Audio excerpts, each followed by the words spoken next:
Whoa, I'm just seeing this just in coronavirus doctor's diary. The patient who married hours before dying. Whoa, this sounds like a really heartbreaking and heartwarming story at the same time. Let's check it out. Dr. John Wright relates two love stories from the COVID wards of Bradford Royal Infirmary. One about a patient marrying his fiancee hours before he died. The other about a nurse's tough decision to live apart from her 4-year-old boy as long as the pandemic continues. So this was probably written yesterday. It was written yesterday. This is a time of such heightened emotions of fear and loneliness, but also of extraordinary love. Yeah, in my case, I feel more anger more than anything else. Yeah, maybe some fear, maybe some uncertainty, yes, but I don't know. Really don't know. When newly qualified staff nurse Sophie Bryant Miles arrived for a night shift on Ward 1 recently, she was told that a young man with a number of medical problems as well as suspected COVID-19 was not expected to survive and was now receiving palliative care. But also a palliative care, I'm not sure what that means, but it probably means preparing someone for death, sort of reassuring them and so on, even though you know that they are not expected to survive. That's the impression I got as to what this means.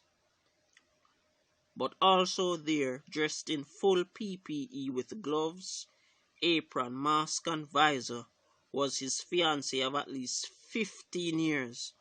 So this is lifetime love, long time love, who told the staff that they had never had the time or money to marry. Life had kept getting in the way. Tell me about it.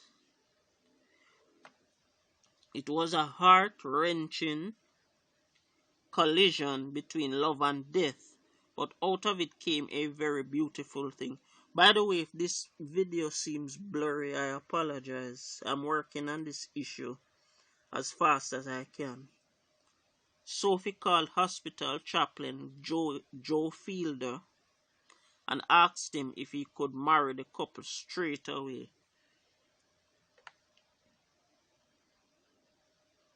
This is Sophie. This is Sophie here. Joe said he couldn't do a legally binding service, but he could come and do a service that was like a wedding. Right? And that's understandably so, because he wouldn't have been authorized to do anything legally binding. They'd still say their I do. They'd have the whole till death do us part and all the things that they'd have at a wedding except in hospital. Oh, this is amazing. Joe came and we made tinfoil rings for them, and we got the patient's daughter on FaceTime so that she could watch as well. Right, so it's good to have everybody else there as well, at least in spirit. It was just a really lovely service, and Joe was brilliant. He made brochures with the names on and all the hymns and the prayers that we were saying. Everything. The fiancé was completely understanding of the fact that we all had to be fully gowned up for it, and that he, the patient, would have to wear a face mask. They were still amazingly excited about what was happening. That must have been a really surreal moment. Whoa, whoa, whoa. I'm lost for words. Joe was in the full gear, bless him as well. He looked like he was sweating. We did a little photograph shoot for them afterwards because that's what she wanted and that's what he wanted. We tried to make it as much like a real wedding as we could, and then we gave them some cake too. Oh, I have to sit up a little bit for this one. I'm taking breaths as I the first time I saw this article I was like, whoa, can you imagine? She'd been made very aware that he was in the last hours of his life, and I think this was the last thing that they felt they could do together. At least they've got this final memory together. I think we were all in tears. Chaplain Joe Fielder adds the medical advice was that he wasn't going to survive the night. So they all knew that these were his final moments. But what's amazing about it is the fact that he accepted it. He accepted it. He didn't complain. He wasn't angry. He wasn't fearful or everything. They just went ahead with it. So I used a service. This is Joe Fielder talking. So I used a service and a celebration of commitments which had lots of similarities with a church wedding service. The patient did his best to say the words but struggled at times because of his breathing. So apparently he probably had complications with pneumonia which affected his breathing.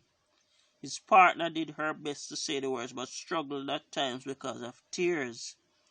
And the family were smiling and crying at the same time. Can you imagine an atmosphere like that? Whoa. Deep breaths. And all this was done in PPE equipment. It was very surreal. But that patient could die knowing that he had said those words of commitment. And his family would know that he died having done that. And his partner, she was really grateful. She's very grateful for the opportunity to have those words said. You just want to do your bit to treat people with dignity, to help them know that they are loved and cared for. I am very grateful to have the opportunity to help them celebrate their love and mark it in that way. It's too early for the wife and daughter to comment.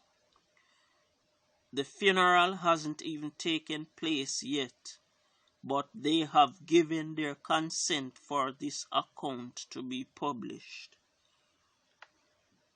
Excuse me, my voice was breaking up a little bit.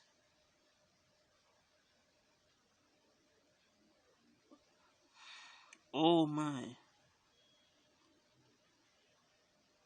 Oh, I can only imagine. I'm lost for words. Lost for words. But you know what? They made their final commitments in their last moments, especially on his part. And for him right now, in his mind, that's all that mattered. That's all that mattered. Impressive. Wow. Don't forget to subscribe and click the notification icon to stay in touch as soon as content is uploaded. When I say stay in touch, I mean you'll know which content is uploaded as soon as it's uploaded. Periodic giveaways will take place as the channel grows.